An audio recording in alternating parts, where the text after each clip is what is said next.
In the last video I have given you shortly how the flexible exchange rate works. एक बार short में फिर से बता देता हूँ. देखिएगा, एक्सचेंज रेट जो होता है वो होता है प्राइस ऑफ करेंसी. हमारे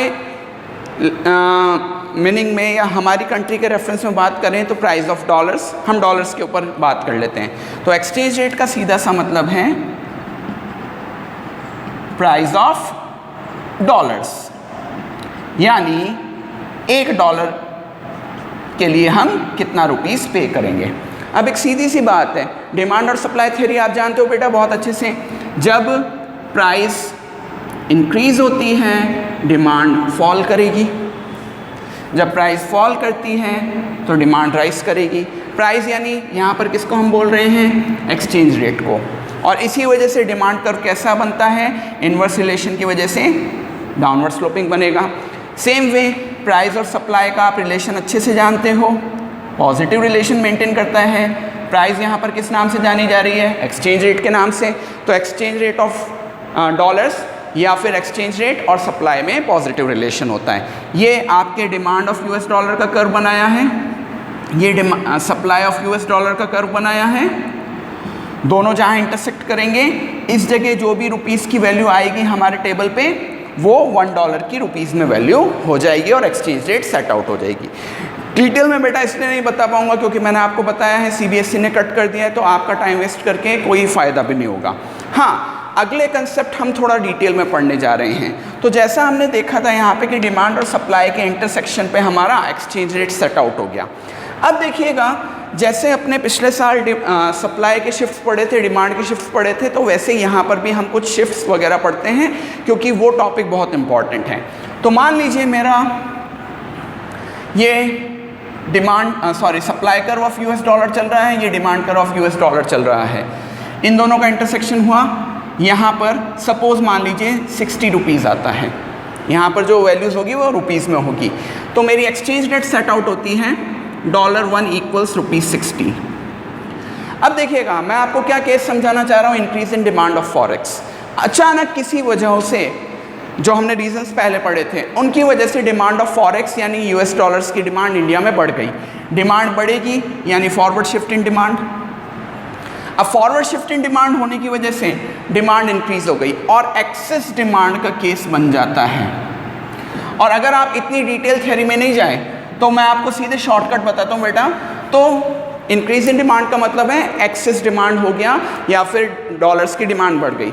अब देखिएगा, नए डिमांड कर्व ने सप्लाई कर्व को कहाँ इंटरसेक्ट किया, यहाँ से एक नई एक्सचेंज रेट आपके सामने आएगी जो पिछली एक्सचेंज रेट से काफ़ी ऊपर आ रही है. लेट इट बी 70 और क्वांटिटी हम मान लेते हैं यहाँ Q और यहाँ मान लेते हैं Q1. तो अब increase in demand of forex के बाद हमारी एक्सचेंज रेट क्या आ रही है, 70. अब देखिएगा, पहले 60 रुपीज़ के बदले आप $1 कमा पा रहे थे, या 60 रुपीज़ का मतलब था $1, लेकिन अब 70 रुपीज़ का मतलब है $1. तो सबसे पहली बात तो मैं ये बता दूं, ये जो हुआ ये हुआ है foreign exchange rate rise. Foreign exchange rate rise हो गया और इसमें दो बातें हुई. फॉरेन एक्सचेंज रेट के राइज होने की वजह से दो बातें हुई हैं कि आपकी इंडियन करेंसी का तो हुआ है डेप्रिसिएशन ऑफ डोमेस्टिक करेंसी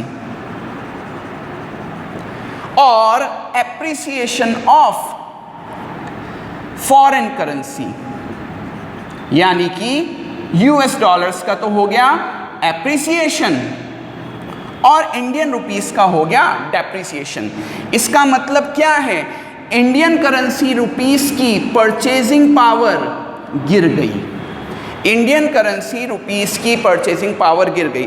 फिर से बता देता हूं, पहले डॉलर की वैल्यू आ रही थी $1 = 60, अब आ रही है $1 = 70. फॉरेन एक्सचेंज राइज किया है.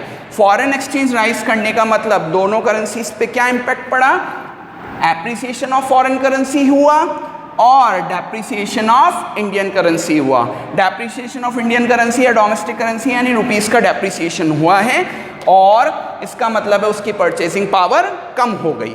तो अब देखिएगा, यहाँ से एक टर्म आया डेप्रिसिएशन ऑफ करेंसी. देखिए मैं यहाँ से डेप्रिसिएशन क्यों उठा रहा हूँ, क्योंकि हम इंडिया के रेफरेंस में बात करें तो हम इंडिया के रेफरेंस में बात करेंगे तो हमारी करेंसी का डेप्रिसिएशन हुआ है। अब डेप्रिसिएशन ऑफ इंडियन करेंसी का मतलब क्या है या डेप्रिसिएशन ऑफ करेंसी का मतलब क्या होता है वो मैं बताता हूँ आपको। डेप्रिसिएशन ऑफ डोमेस्टिक करेंसी तब होता है बेटा, देखो कभी डेप्रिसिएशन होता है तो कभी एप्रिसिएशन भी होगा, एप्रिसिएशन भी बताऊंगा अभी। तो देखिएगा डेप्रिसिएशन ऑफ डोमेस्टिक करेंसी का मतलब क्या होता है कि जब बेटा फॉरेन एक्सचेंज रेट राइज कर जाए, देखिए जैसे यहाँ पर फॉरेन एक्सचेंज रेट राइज कर गई और इसकी वजह से purchasing power of rupees fails. हम रुपीज का नाम क्यों ले रहे हैं, क्योंकि हमारी डोमेस्टिक करेंसी रुपीज है, तो purchasing power of rupees fail, this is called depreciation of domestic currency. इसका मतलब वी हैव टू गिव या वी हैव टू पे मोर रुपीज टू बाय या गेट $1। इसका मतलब क्या हो जाएगा, वी हैव टू पे मोर रुपीज टू बाय $1। देखिए पहले $1 60 के रुपीज के बदले ही मिल रहा था, लेकिन अब एक्सचेंज रेट के राइज होने के बाद हमें 70 पे करना पड़ रहा है।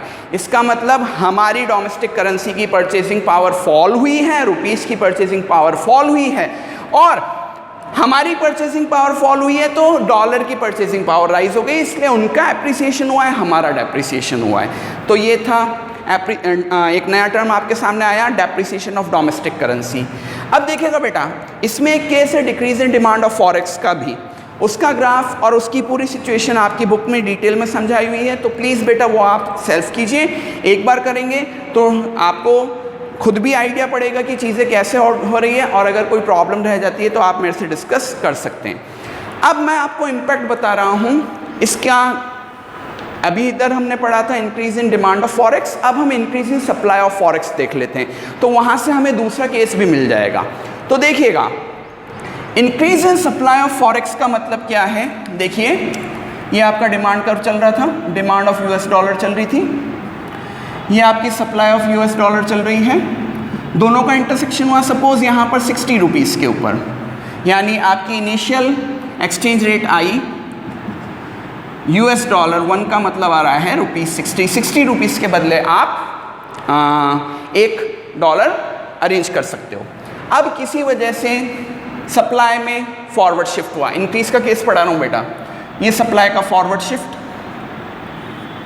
तो अब देखिएगा आपका ये सप्लाई इनिशियल कर्व था, अब ये सप्लाई नए कर्व पे पहुंच गया, नया एक्सचेंज रेट आ रहा है बेटा यहाँ पर, पहले ये आ रहा था अब आ रहा है ये।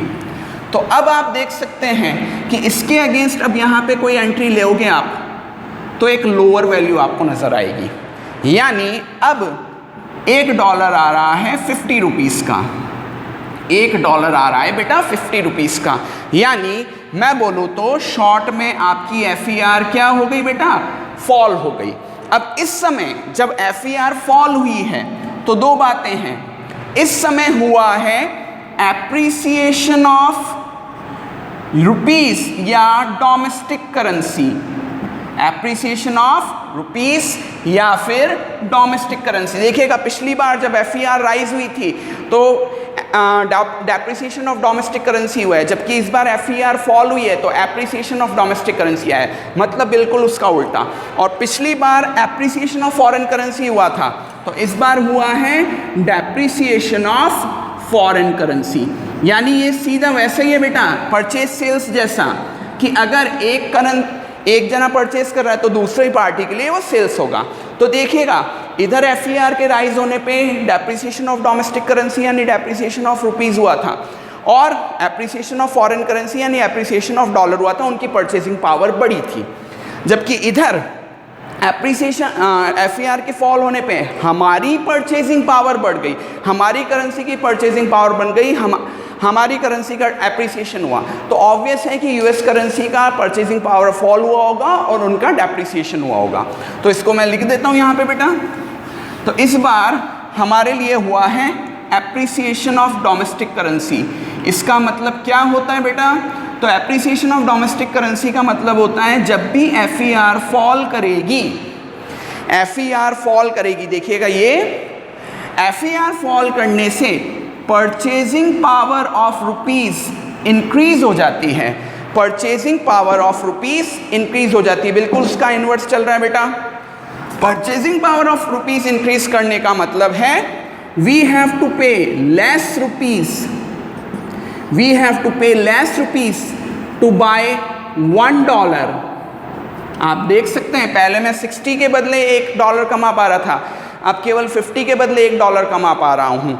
सो ये केस हुआ एप्रिसिएशन ऑफ डोमेस्टिक करेंसी का। तो देखिएगा अगर हमारा डोमेस्टिक करेंसी का एप्रिसिएशन होगा तो फॉरेन करेंसी का डेप्रिसिएशन होगा, उनकी कंट्री के लिए डेप्रिसिएशन होगा, हमारी करेंसी का डेप्रिसिएशन होगा तो अदर कंट्री का एप्रिसिएशन हो जाएगा। ओके, तो यहाँ से दो वर्ड्स निकले बेटा, एक एप्रिसिएशन एक डेप्रिसिएशन। एप्रिसिएशन कब होता है? जब FAR फॉल करती है।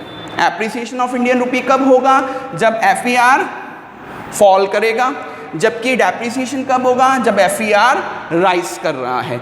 दोनों टर्म्स हो गए हैं। इसके बाद आगे क्या इम्पैक्ट्स होते हैं एप्रिसिएशन एंड डेप्रिसिएशन का, we are going to have a new video for that.